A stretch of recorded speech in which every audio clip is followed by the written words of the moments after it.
l'Union des républiques socialistes et soviétiques et la République populaire de Chine, deux grandes nations communistes qui se sont présentées comme des leaders de leur sphère politique. La Chine de Mao, qui naît plus tard, à la fin de la guerre civile en 1949, semble apparaître comme une sorte d'URSS asiatique. Une question peut alors nous titiller l'esprit. Et si la Chine avait rejoint l'URSS?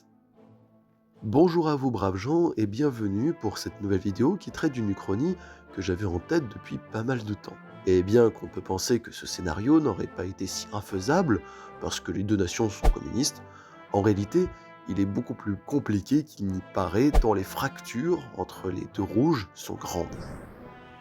Alors comment le monde aurait-il évolué avec cette union gigantesque? C'est ce que nous allons voir dans cette vidéo avec tout d'abord la première question. Comment ce scénario aurait-il pu se réaliser? Tout d'abord, il aurait fallu que la Chine et l'URSS gardent toujours de très bons rapports et à l'avantage des soviétiques. L'un des points clés qu'il aurait fallu changer serait la rupture sino-soviétique, un moment de l'histoire où RPC et URSS furent en froid diplomatiquement et idéologiquement, ce qui a contribué à l'apparition d'un deuxième bloc communiste, si l'on ne compte pas la Yougoslavie. Généralement, on la date à 1960, et on peut parler d'un début de scission avec la présidence de Khrouchtchev après 1953. En effet, c'est le mouvement dit révisionniste et les entreprises de déstalinisation de l'Union, commencées par Nikita Khrouchtchev, qui froissent les relations avec Mao, dirigeant de la République populaire de Chine. Celui-ci est fondamentalement stalinien et ne supporte pas le tournant que prend l'URSS de Khrouchtchev. Par conséquent, il aurait fallu que la politique de l'Union soviétique soit bien différente de celle de notre réalité, et qu'elle ne cherche jamais à rompre avec le modèle stalinien. Par ailleurs, pour imaginer l'annexion de la Chine par l'URSS, il aurait fallu en plus que l'Empire du Milieu soit fortement dépendante d'une URSS non affaiblie politiquement, contrairement à notre réalité. Pour conclure, une Chine qui rejoint l'URSS semble peu probable tant les divergences, les défis, les animosités sont grands entre les deux grands rouges après 1953. Nous sommes en 1953. Joseph Staline est mort. La question est maintenant de savoir qui prendra les rênes de l'URSS. Dans cette réalité alternative, Nikita Khrouchtchev, ancien proche de Staline, est éloigné du pouvoir. Et les yeux se tournent vers Georgi Malenkov, qui garde sa première place des secrétaires du comité central, et finit par accéder au rang de premier secrétaire après septembre 1953. Malenkov, contrairement à Beria et Khrouchtchev, les deux prétendants à la succession de Staline, ne partagent pas leur discours anti-stalinien. Par conséquent, dans cet univers alternatif, l'URSS ne subit pas de déstalinisation, et Mao Tse-tung ne qualifie pas l'Union soviétique de révisionniste. On va aussi présumer dans cette réalité que les différentes réformes menées par Malenkov renforcent politiquement l'URSS et le pays ne connaît ainsi jamais de décadence politique. En conséquence, les scissions, qui dans notre réalité ont donné lieu à la rupture sino-soviétique dans les années 60, sont évitées, et la Chine et l'Union soviétique restent en très bons termes.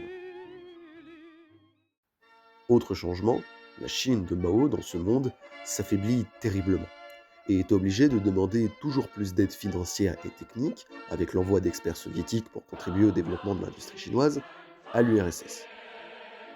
Entre les années 1953 et 1958, la Chine essore jusqu'à la dernière goutte le traité d'amitié sino-soviétique. En effet, les entreprises de Mao ne font que faire patiner le pays et aucun progrès n'est observé dans cette réalité.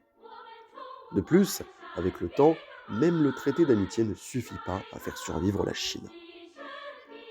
Celle-ci, constamment sous perfusion soviétique, possède une dernière solution: devenir une république soviétique de l'URSS, afin de profiter entièrement de l'aide de l'Union. Cela pourrait permettre à la Chine de ne pas s'effondrer et se paupériser de manière abyssale. Elle qui, devant les autres pays dits du tiers-monde, se présente comme le grand modèle. Bien évidemment, certains cadres du PCC, le Parti communiste chinois, très sino-centrés, y compris Mao, sont contre l'idée. Mais s'ils ne veulent pas que le pays s'effondre totalement, ils doivent s'y résoudre. Dans cet univers, entre 1958 et 1960, la date à laquelle a lieu dans notre réalité la révolution culturelle en Chine, la République populaire de Chine demande de se faire annexer par l'URSS. Malenkov n'est pas contre l'idée. Plusieurs points en effet le convainquent.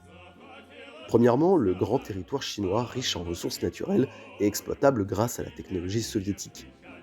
Deuxièmement, l'importante population chinoise, qui est déjà dès 1949 la plus grande du monde, constitue une grande source de main-d'œuvre et de soldats. Troisièmement, l'ouverture plus grande vers le Pacifique. Et quatrièmement, la Chine étant un pays très rural, elle pourrait devenir le deuxième garde-manger de l'URSS avec l'Ukraine. Un accord est signé dans cette réalité. C'est l'accord de Pékin, qui fait de la Chine la République soviétique et populaire de Chine. Et son drapeau arbore désormais la faucille et le marteau de Lénine.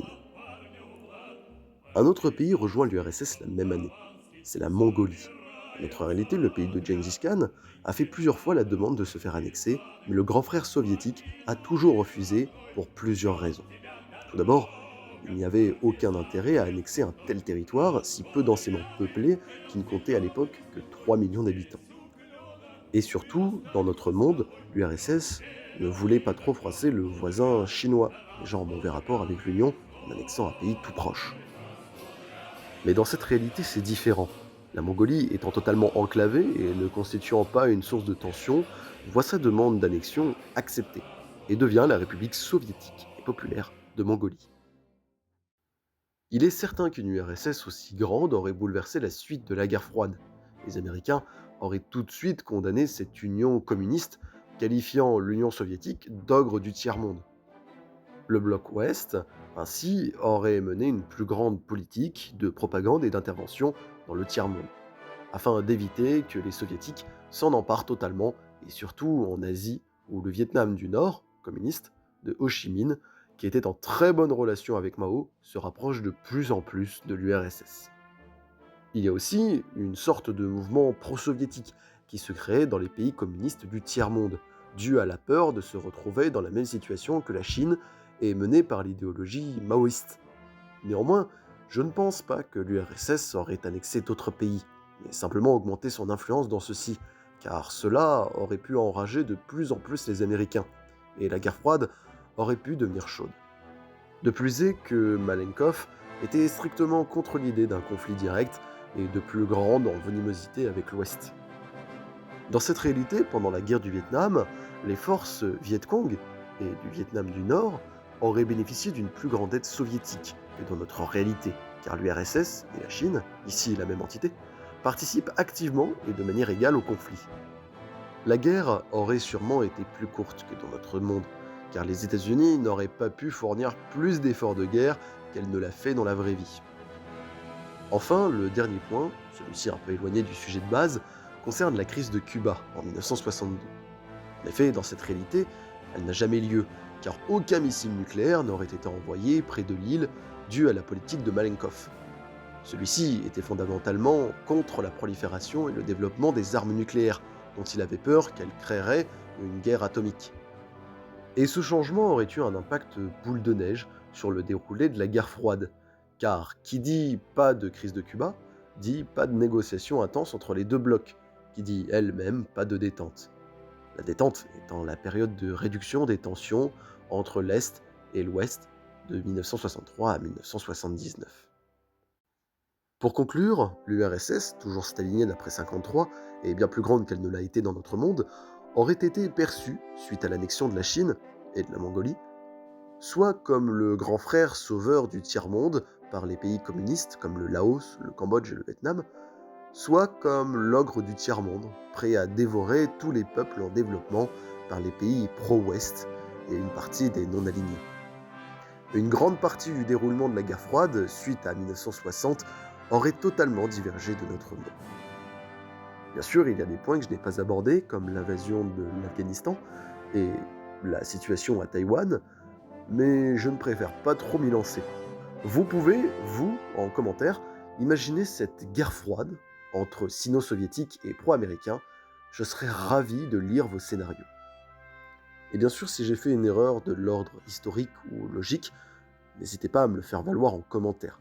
Je serai très content de le lire et ça me permettra de m'améliorer pour les potentielles prochaines vidéos. Alors, cette uchronie a été bien sûr bien plus courte que la dernière que j'ai faite, Néanmoins, j'espère qu'elle vous a quand même plu, que vous vous êtes quand même divertis, que vous avez appris des choses. Si c'est le cas, n'hésitez pas tout simplement à liker la vidéo, à commenter encore une fois, et à partager si vous le voulez bien. Et bien évidemment, à vous abonner. Sur ce, merci d'avoir écouté cette histoire de la chaîne Runicus. Je vous remercie et à bientôt, braves gens.